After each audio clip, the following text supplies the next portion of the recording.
Hello friends, આજે આપણે બનાવીશું મોંમાં મૂકતા જ ઓગળી જાય એવા અને પરફેક્ટ માપ સાથે મગજના લાડુ. તો સૌથી પહેલા આપણે ઇન્ગ્રેડિયન્ટ્સ જોઈ લઈએ.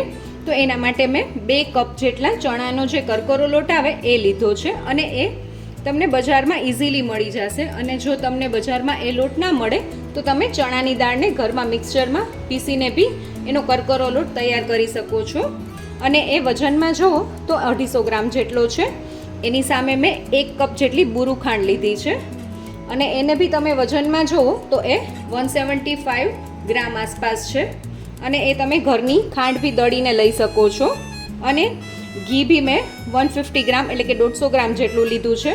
અને કપના માપથી તમે જુઓ તો 1 કપ જેટલું છે. અને આ થીજેલું ઘી છે, ઘરનું જે પ્યોર ઘી હોય એ છે. તો હવે આપણે મગજના લાડુ બનાવી લઈએ. આપણે સૌથી પહેલાં લોટને ધાબો દેવાનો છે. તો એના માટે આપણે એક વાસણમાં પહેલાં લોટ લઈ લેશું. અને ધાબો દેવાથી આપણા જે મગજના લાડુ છે એ એકદમ સરસ કણીદાર બનશે. તો ધાબો દેવા માટે અહીંયા 3 ચમચી જેટલું મેલ્ટેડ ઘી લઈ લીધું છે.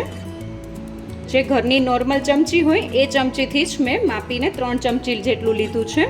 એની સામે 3 ચમચી જેટલું દૂધ લીધું છે. અને એ દૂધ થોડું રૂમ ટેમ્પરેચર પર હોવું જોઈએ, એકદમ ઠંડુ ના હોવું જોઈએ કે વધુ ગરમ બી ના હોવું જોઈએ. હવે આપણે હાથની મદદથી એકદમ સરસ રીતે લોટમાં ધાબો દઈ દેવાનો છે. આવી રીતે 2 હાથનો ઉપયોગ કરી અને બધા લોટમાં એકદમ સરસ રીતે ઘીને દૂધને મિક્સ કરી દેવાનું છે. તમે જોઈ શકો છો લોટને એકદમ સરસ રીતે ધાબો દેવાઈ ગયો છે. તો હવે આપણે લોટને ઢાંકીને એને 10 થી 15 મિનિટ સુધી રહેવા દઈશું. 15 મિનિટ થઈ ગઈ છે. તો હવે આપણે લાડુ બનાવી લઈએ. હવે આપણે ધાબો દીધેલા લોટને, જે આપણે ઘઉંના લોટને ચાળીએ છીએ, એ ચાળણીની મદદથી ચાળી લેશું.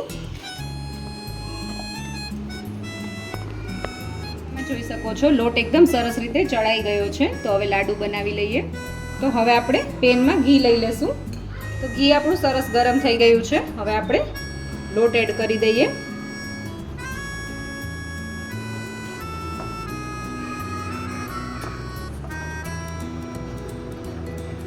તો આપણે લોટને સરસ રીતે આવી રીતે ધીમા ગેસની ફ્લેમ ઉપર શેકતું જવાનું છે અને હલાવતા જવાનું છે.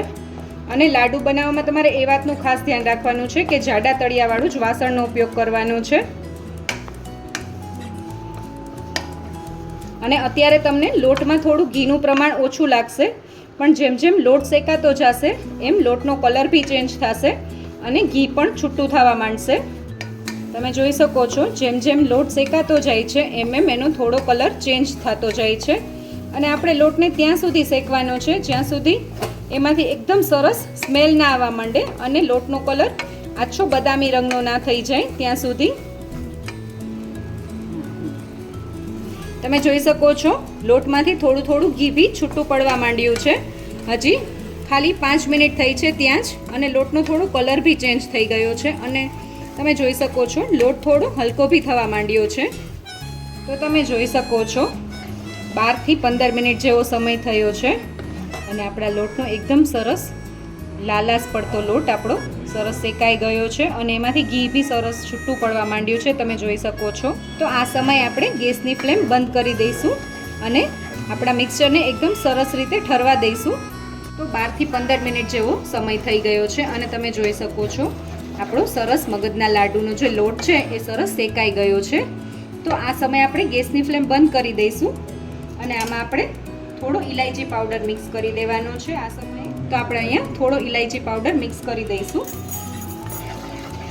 તમે જોઈ શકો છો આપણું મિક્સચર સરસ રીતે ઠરી ગયું છે. આપણે એને ટચ કરી શકીએ એ રીતનું.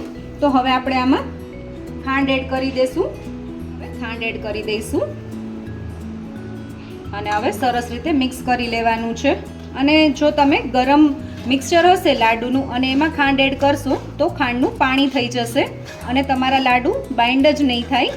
તો આપણે એ વાતનું ખાસ ધ્યાન રાખવાનું છે કે આપણું લાડુનું મિક્સચર એકદમ સરસ રીતે ઠરી જાય એ પછી જ આમાં આપણે ખાંડ એડ કરવાની છે. શકો છો એકદમ સરસ રીતે આપણી બુરુ ખાંડ આપણા લાડુમાં મિક્સ થઈ ગઈ છે. અને હવે આપણે આ જ સમયે લાડુ વાળી લેવાના છે. હવે આપણે થોડું લાડુનું મિક્સચર લઈ લેશું અને એમાંથી લાડુ બનાવી લેશું.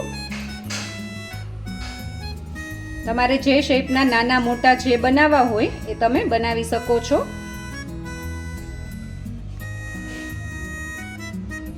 અને આ જ રીતે આપણે બાકીના લાડુ પણ બનાવી લેશું.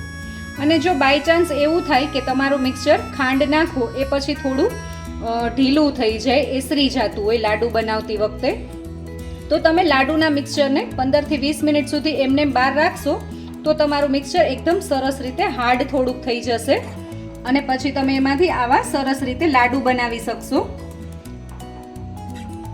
મિક્સચરને આપણે ફ્રીજમાં રાખવાની બિલકુલ જરૂર નથી. જો એસરી જતું હોય તો બહાર રાખશો તો પણ લાડુમાં રહેલું ઘી એકદમ સરસ થીજી જશે અને તમારા લાડુ બી આટલા સરસ વળવા માંડશે. અને આ જ રીતે આપણે બાકીના બધા લાડુ બનાવી લઈશું. લાસ્ટમાં મેં બધા લાડુમાં સરસ રીતે આવી રીતે ડ્રાય ફ્રૂટ્સનો ભૂકો એડ કરીને લાડુને સરસ રીતે ગાર્નિશ કરી દીધા છે. તૈયાર છે આપણા મગજના લાડુ. જો તમને મારો વિડીયો ગમ્યો હોય તો મારા વિડીયોને લાઈક કરજો, શેર કરજો અને મારી ચેનલ કુક વિથ બેલાને સબસ્ક્રાઇબ કરજો, જેથી કરીને આવા નવા વિડીયો હું તમારી સાથે શેર કરી શકું.